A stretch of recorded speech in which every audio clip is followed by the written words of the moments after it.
o custo da convivência, o custo da aproximação entre o filho e aquele genitor que não seja o detentor da guarda ou do lar de referência. Como é que fica? Meu nome é Guilherme Colim, do canal Cego a Direito, sócio do escritório Colim Ramos e Jesus Advogados. Por favor, curta, comente, compartilhe, por favor, não pule as propagandas e vamos lá. É crescente o número de decisões, é crescente, mas não é muito comum ainda, o número de decisões judiciais prevendo que aquele genitor que mudou de endereço levando o filho consigo deverá ser o responsável pelo custo do deslocamento, uma vez que a convivência da criança, vamos imaginar que a criança tenha o lar de referência materno, a convivência da criança com o pai, ou vamos imaginar que a criança tenha o lar de referência paterno, a convivência com a mãe, é um direito da criança também. E não faz sentido aquele genitor que não foi o responsável pela distância, que não foi o criador daquele distanciamento, seja o responsável financeiro pela convivência. E com base nisso, tem se criado, tem sido cada vez mais comum, muito embora, como eu falei no início do vídeo, muito embora não seja um tema tão difundido, que seja definido que o custo de convivência seja suportado pelo genitor que promoveu o distanciamento. E isso independe da guarda ou convivência, da discussão sobre guarda e convivência. Por óbvio, se alguém precisa se deslocar para ver o filho em outra cidade, é porque o filho tem como lar de referência esta outra cidade. Então existe um exemplo. Pai, mãe e filhos na mesma cidade. Aí, na maioria das vezes, o filho fica com a mãe. Então, vamos adotar este exemplo. Aí, o pai se muda. O pai e mãe moram numa cidade e o pai vai morar em outra cidade. Ele foi o responsável pelo distanciamento, por uma questão de conveniência dele. Ficou mais perto da família, obteve uma melhor proposta de emprego, seja o que for. Vamos imaginar uma outra situação. Pai, mãe e filhos moram em uma determinada cidade. E aí um deles, pensando em si, pensando na sua convivência com a sua família, pensando na sua carreira profissional, pensando nos seus interesses, leva o filho para um local distante. Seria lógico exigir que aquele outro genitor fosse onerado pela decisão que atendeu aos interesses daquele que foi para longe? A resposta parece óbvia. Temos aqui no site do IBDFAN existem outras situações, como eu falei, mas temos aqui um exemplo que diz o seguinte, né? Mãe que mudou de cidade deve levar e buscar a filha em dias de visita do pai, decide Justiça do Rio de Janeiro. Aqui a notícia, só em mencionar dias de visitas já é um pequeno desaforo, porque o pai não é visita e a criança não é visita na casa paterna. Mas isso é tema para outro vídeo. E aí aqui tem um resumo falando que a Justiça do Rio de Janeiro, aqui em 2023, né, a Justiça do Rio de Janeiro determinou que uma mãe fique responsável por levar e buscar as filhas nos períodos de convivência com o pai.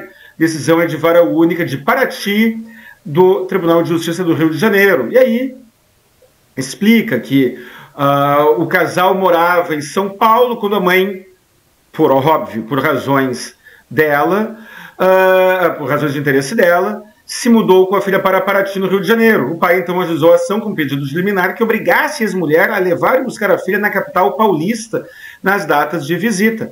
E beleza, isso me parece muito coerente. Um alerta que eu dou aqui, uma dica que eu dou para você, querido inscrito aqui do canal, eu tenho um outro vídeo, deixarei no card ao final, que é: não saia processando, é preciso valer a pena.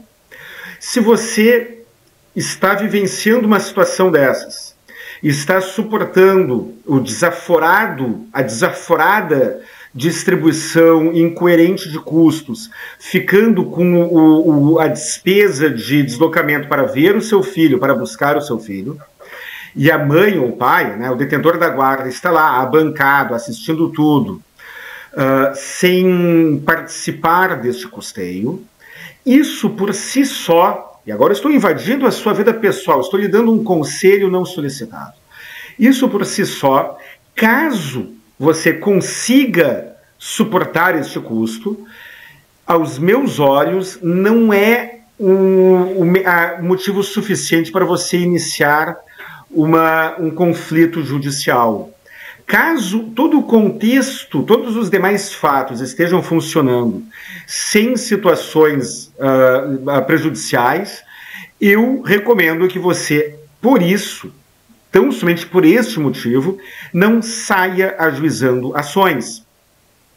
Por quê? Ainda que você obtenha sucesso em uma ação judicial dessas, saiba, qualquer ação judicial envolvendo questão de família, envolvendo guarda, convivência, alienação parental, envolvendo esse tipo de coisa, produz efeitos que vão muito além daqueles que estão descritos ali no processo. Então é óbvio, se você não tem condições de ver o seu filho, se isso está pesado demais para você, se a relação já está deteriorada e não tem mais, né? Você está na linha do pior que está não fica, bom, aí é outro assunto.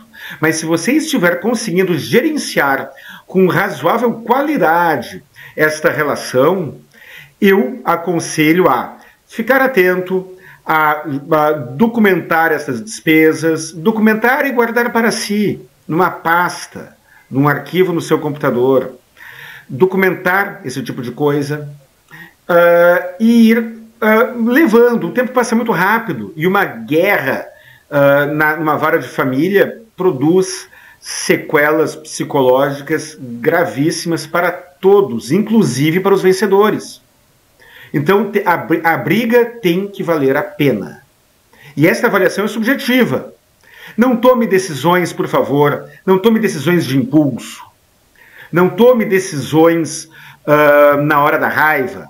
Por favor, não faça isso. Mas, como falei, o direito está lá. Nem sempre vale a pena exercer o direito.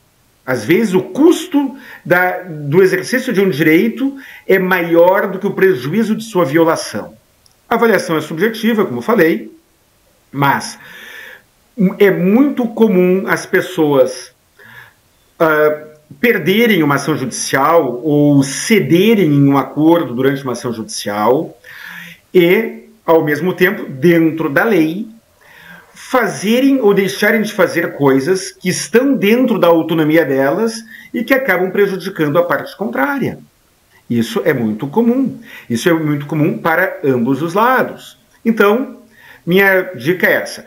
Disse a regra, informei a possibilidade, mas, por favor, querido inscrito, use estas informações com sabedoria, com parcimônia. Um grande abraço e até o próximo vídeo.